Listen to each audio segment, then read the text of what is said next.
Eu cred că fiecare dintre voi, cel puțin o dată pe an, ridică ochii spre cer și admiră lumina feerică de pe bolta înstelată. Iar în aceasta, aceeași sclipire o poți aduce mai aproape de tine cu ajutorul luminiților LED care dau farmec decorului și transformă orice spațiu într-o poveste.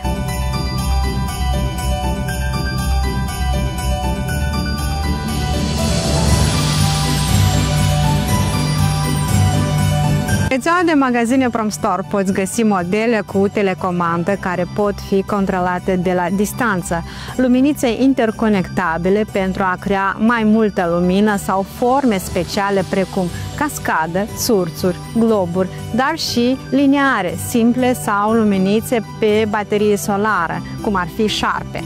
Evident, cu cât numărul de LED-uri este mai mare, cu atât lumina va acoperi o suprafață vastă. Efectul vizual va fi mai puternic și densitatea luminii mai mare.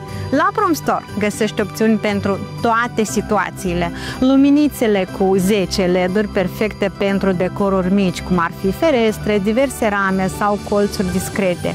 Luminițe cu câteva sute de LED-uri potrivite pentru iluminare mai consistentă a unui perete, ferestre mari, balustrade sau brazi generoși. Luminițe cu mii de LED-uri care ajung la aproximativ 9,6 metri, ideale pentru decoruri ample, fațade, brazi foarte înalți sau împrejmuiri de grădină.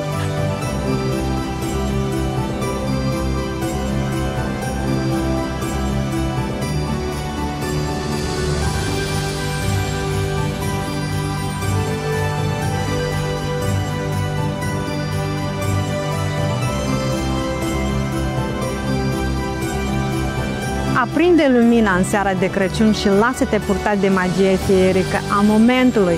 Cu LED-urile de la PromStore, aceste lumini îți vor părea adevărate comori.